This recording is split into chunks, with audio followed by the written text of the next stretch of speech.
Buddy, hope everyone's doing well, hanging in there, being safe.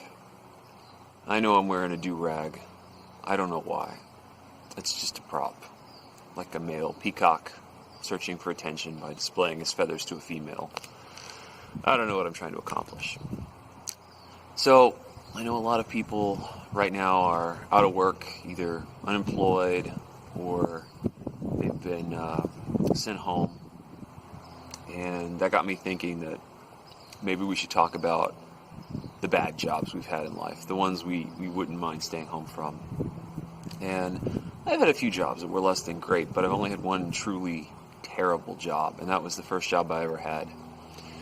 It happened the summer after I graduated from high school in southeastern North Carolina, where I grew up. There weren't any really good jobs, so I was casting around for just basically whatever I could get. And the best paying place in town was actually working for a big telemarketing operation that employed a couple hundred people in like a warehouse. So it wasn't a difficult job to get, and that's because telemarketing is an absolutely terrible job. And I have many stories about this place.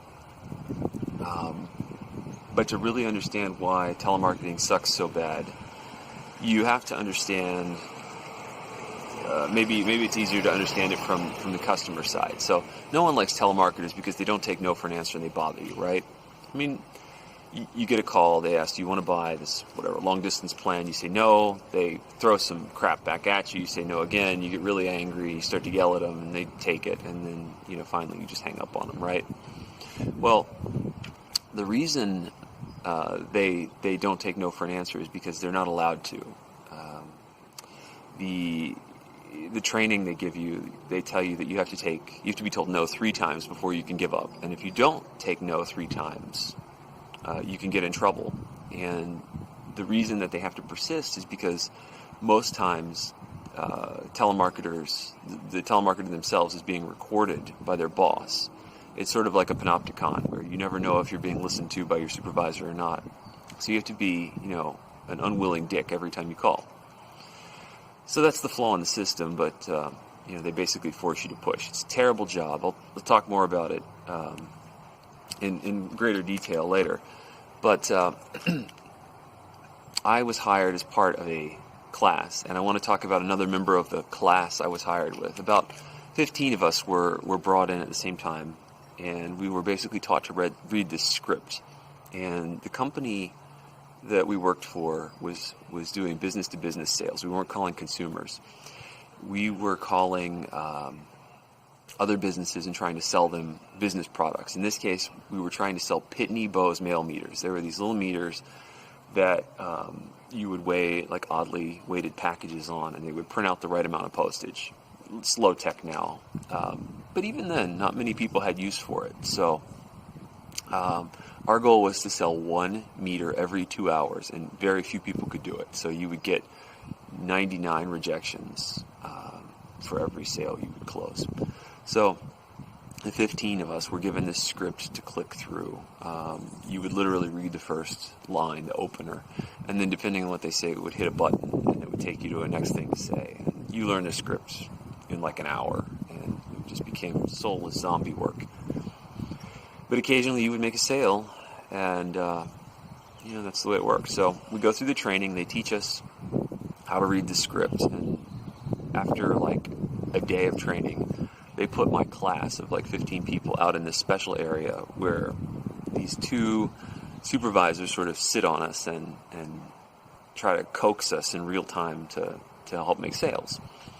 And you sit in this area until you make a sale, and then you get moved to the general floor, and you're considered a veteran employee.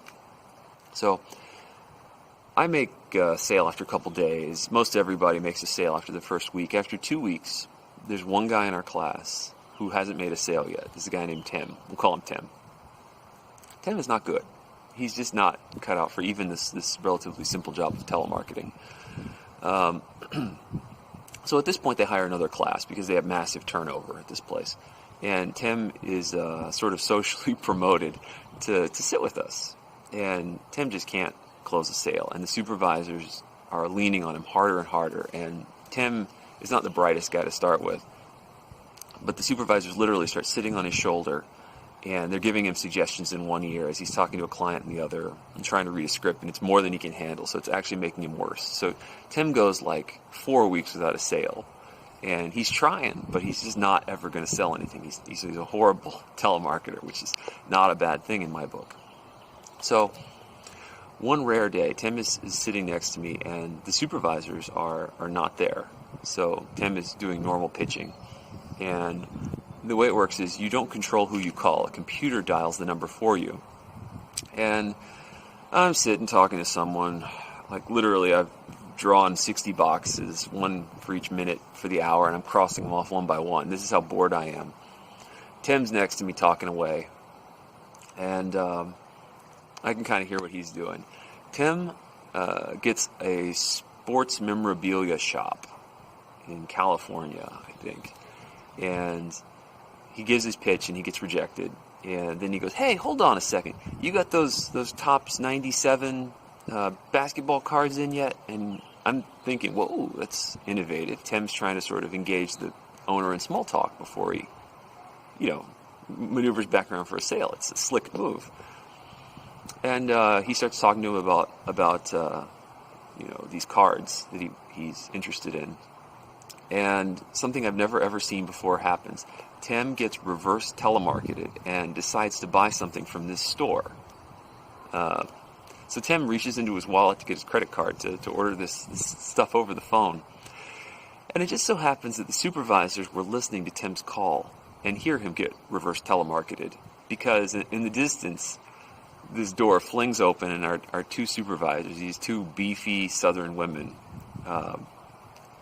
throw open the door. They come plodding out and they yell, "Tim, hang up now!"